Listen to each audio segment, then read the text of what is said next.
कई दिन से फोन करत नहीं, हम फोन उठावत नहीं, कहीं फिर लगावत नहीं, देखत नहीं का कर हमसे तो कुछ बुझाते नहीं हम का करी। फोन जब काट कर देते हम, जब लगाओ दिन तब काट देता रहा, कुछ नहीं समझ में आवत हम का करें। का रे का फोन करता है बार बार ऐसे का नहीं के बुझात हम गाड़ी चलावत है तो ऐसे का है बोला तारा का बोली तो के मना करे बड़ के हम मोबाइल पर कॉल मत करी है। इतना दिन से हमरा संगे मिलत जुलत रहला तो कौनो बात ना रहे, आज हम दिक्कत परेशानी में हो गई तो के मालूम बाटे कि हम का परेशानी में हो गई तो के का नहीं मालूम हमरा संगे मिला रहला तो हमार क्या मालूम बा तो क्या हम माई बने वाला बानी। माई हाँ 1 महीना से मिलते नहीं कितने माई बने लगले ऐसे काहे कहत रहे 1 महीना कहाँ पे मिलल इतना झूठ काहे बोलत गरीब की आदत है बड़ घर के लूटे के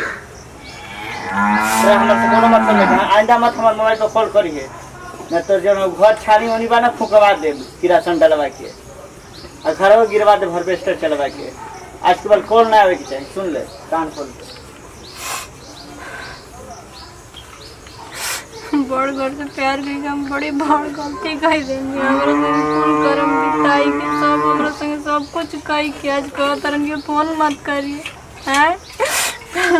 हमके समझ में नहीं क्या होता हम क्या करी के बता का भाई का होता रे हां ना भैया कुछ ना ऐसा ही रोता रे हाँ कोनो बात जरूर है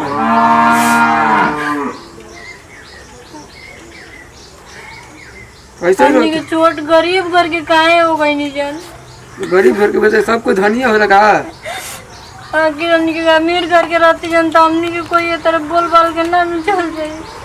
क्या बोला सर ना भी ऐसा कोनो बात नहीं क्या बोला सर बताओ कैसा लगे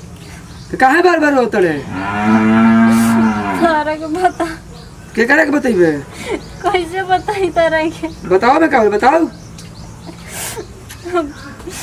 जानता रहा भैया जान बड़का घर वाला लड़का होने के अच्छा हमारा समझ नहीं रहला कौन हो अरे वो जो नाम बटे का नाम ओकर जो नाम बटे अच्छा वो है हाँ क्या कहता है ताकि नहीं कर मालूम हम लोग बहुत दिन से कहते रहने कि हम तोरा से प्यार करते हैं, तोरा से शादी करम, तोरा से सब कुछ करम, सब कुछ कही के आज हम फोन नहीं कर उठावत हमार फोन कर तो रोए का बात बा मैं रोए वाली बातें बटे भैया हम के नहीं मुँह दिखावे लायक न रह गई तो का हो गई मुंह दिखावे लगने किस तो भैया हम तो से कैसे बताएं कि हम माई बने वाला बड़ा अरे का भाई जाना घरे जो घरे जो हम जाते हैं देखते नहीं का भाई पानी के पानी करबे बड़ा कहां रहने कहां जाता अरे भैया रुका ना देखा ना का भाई अरे मर का भाई बच्चिया के नहीं देखा ना बुचिया के ई कौन रहला रे कर बहिनी का कहा जा रे कौन रहला कर चलो खैनी बताइए जे तेरा दिन खैनिया बनैबो हां तो 17 दिन खइबो हां रोज खाली खैनिए खइबो का होइल बा औ धान के बिया देखला दुनिया का हां हां जमल बा हां चले अरे कृपा बाबा हो बाबा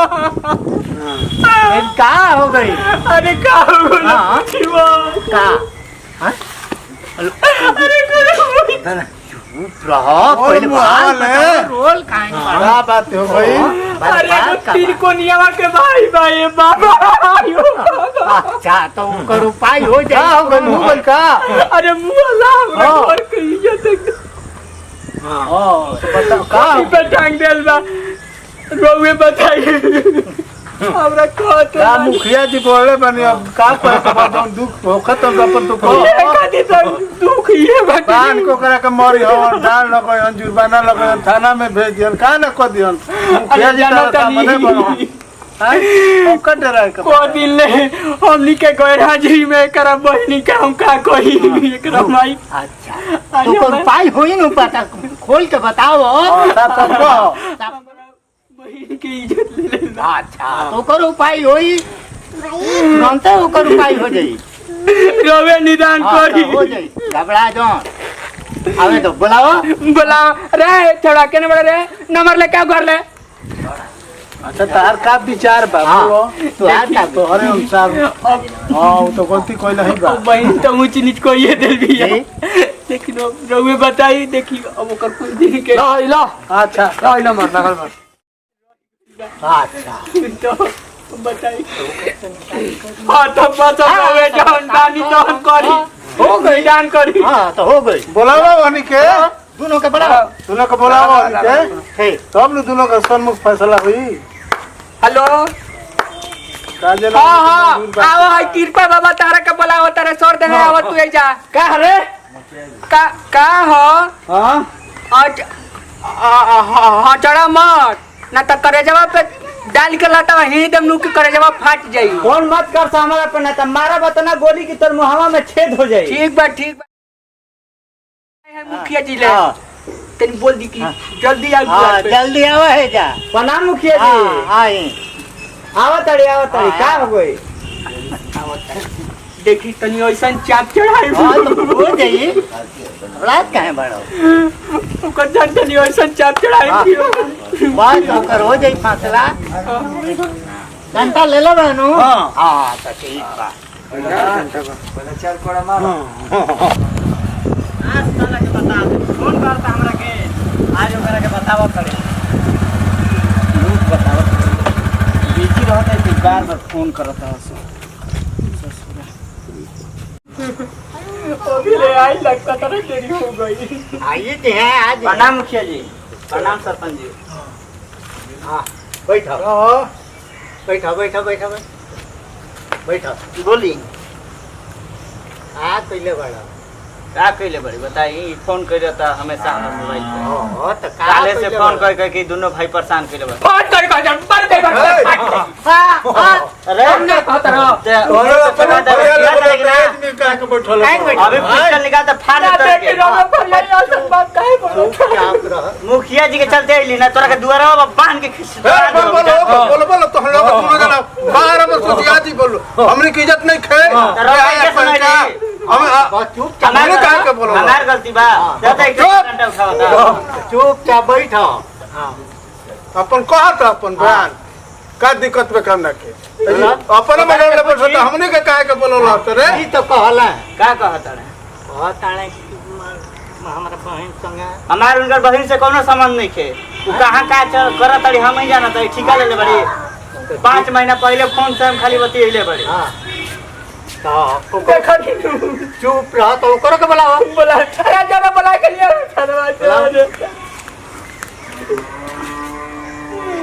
गाड़ी लेके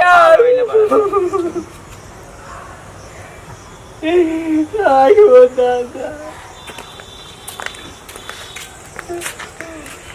भाई रे दादा का भइल ह का बताई मुखिया जी हां ये हमरा के अपने प्यार के जाल में फंसैले रहलो ना हमरा संगे जौन ना करेगा तौन कैलो ना कह तरन की फोन मत कर हमरा मोबाइल पर हां हां काहे तो प्रेम में इनकर संग धले बड़ू के लालच बस हम कुछ लालच देले बड़न तार के ना ये हमरा से लागत है कि खिलवाड़ कैला ना हमरे इज्जत के संगे कहत रहलो ना कि तोरा से शादी करम सब झूठ बात है मुखिया जी तो सच क्या बा तू ही बतावा ना मुखिया जी के कहाँ से तू लोग धन के हमारे लालच में खाली कहाँ से 2-4 लाख फेंक दे तड़ी 2-4 लाख के जे काम बा 2-4 लाख के काम नहीं के ई भाई बहन मुखिया जी एक बार गई रहा सबरे के बाबूजी से 2 लाख रुपया मांगता था ना देले ओकरे ई साजिश रच के दोनों फसावल चाहता था देखो तनी कोनो जरूरी बा कि हमारे हो हां तो बानू बात अबे नु वो कहतिया यो कहता है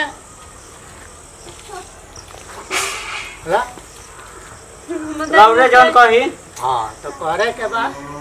शादी कर शादी तो हरगिज ना करबे करे से एकदम तारा करे के बा ये मारे वाला घर में अंदर करा पैसा कौड़ी कुछ भी दे दे गाड़ी घोड़ा का अभी 1 लाख की गाड़ी साइन कर दी, 4 बीघा खेत लिख दी। जब इतना धान के लालच बात नहीं के था कॉलोनी का मुझे भी डर लगा छोटा बैठे बोला देखिए मुकेश जी हमारा के कहत रहने की तरह से शादी करब। हाँ अब का कहता अब का कहता है प्यार के जाल में फंसा के हमारा संगे जो ना करेगा तौन कह दे। अब हम बताई क्या करें। हां सब कुछ रौरा बांधने के हम तैयार बाड़ी, बाकी हम शादी ना करो मुखिया जी। देखिए मुकेश जी शादी ना करें तो हम जान दे दे। और जो जान दे दे हां देखा जान के कहला त मार दे बबे की फटाफट देखी काहे होमिए नो जान हमारा आंख बड़ा कर मुखिया जी। हमें चले ली तो दबावत है जितना ना ना बाबूजी के फोन करीगा, फोन करबो ले रे सरी पहले बात ले को के बना बाबूओ के बना हां फूल जना के बनाई बोला तलवार बनल बड़ लोग पहले केस पहले ना खतल के ना करे के शादी करबो कि ना ना केस मत लिखिए, हमारे बाबूजी के इज्जत खराब हो जाए। जीवन भर तर रखे के बा जौन कहब तो उन्हें मान दे। ठीक बा अनु चल अपन बाउंड्री का बाद में वाला सामने से निकलवाई कुल हो जाई। अब लिखा पढ़ी हम करवा देता नहीं कहीं ना दी हम चला ये लिखो हां चलो बोलो एकर नाम हो राजा। हां तारा बाप का कहना हो एकर बाप का नाम हो तिलकुटा। बाबा चिल्लाई मत, जौन कहली रौरा हम मान गए। बड़ा मत इनका बाउंड्री लिखवा लिया था बड़ा मत एकदम नियम से काम हो बस लोग छोड़ लई ठीक रहे का सब लिखा पढ़ी हो सब हम अपन बाबूजी के सपना बर्बाद कर ले लिया था चलो सेपा थोड़ा सा चलो है जब पहले ठेपा दो साइन करेला साइन करेला हम बीए पढ़ा लाई ठेपा दे बाबा। वो मुखिया जी का कहो चलो उनको लो करवा चला तू कर पहले झबरी कर रहा जल्दी। हां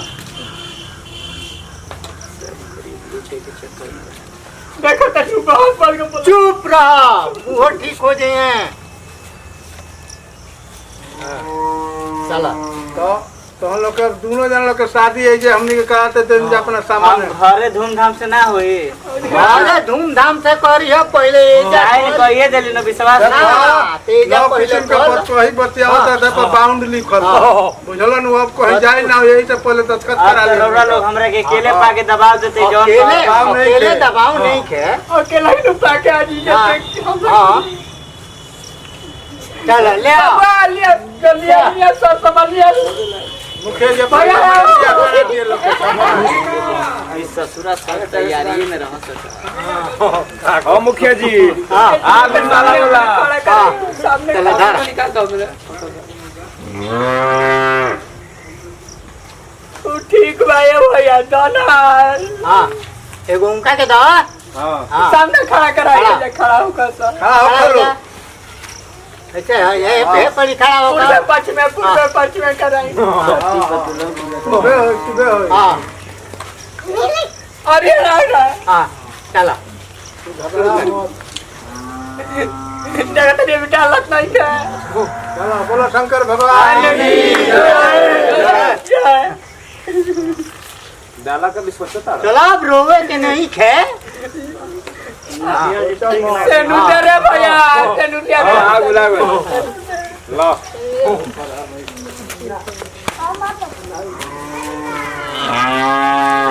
चुप रहो तारों के दे तन्ने हो।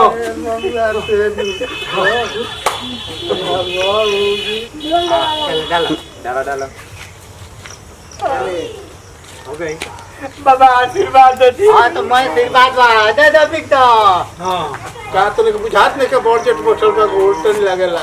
गोल छुके आशीर्वाद लेला गोले ना से लगल बने आशीर्वाद लेला जैसे बोल के तेरे के देखने के ना तू कैसे देखो तो न जाई जाता नहीं अब हम आते अपन बहन के जो देखो हे जाबा तुरंत शादी कर ले बाबा। हमारी बड़ी मोटरसाइकिल से अगर बहन के ना लिया जाए तो कथी लिया जी एकरा कह दे बोलेरो का के चौका तू कह के चौका वो कहां पहुंचे ससुरा दान में दहेज होटल बचा ले लो सो हां तो ले लियो वही तो बचा लो ओकर जिम्मेवार और सब के बहुत बहुत हम इज्जत कैले हां बानी तो तोहरो इज्जत कोई बा वही से नु कोई भी लता दारूजी कितना कड़ा पानी दूसरा गया के घर में ढूक के तू अपन लिए के तू भी कम लिखा कोई बा तोहरो इज्जत चल कोई रे। बा दूसरा के घर में ढूक के और देखी कुछ हम जाता नहीं ठीक बजा तू निश्चिंत रहियो जहाँ ऊंच नीच कहले तो अब का यही क्या बात और यहाँ उन लोग को मौज लोग को भेज दिया हम जाता नहीं जाता नहीं हां चले नाना को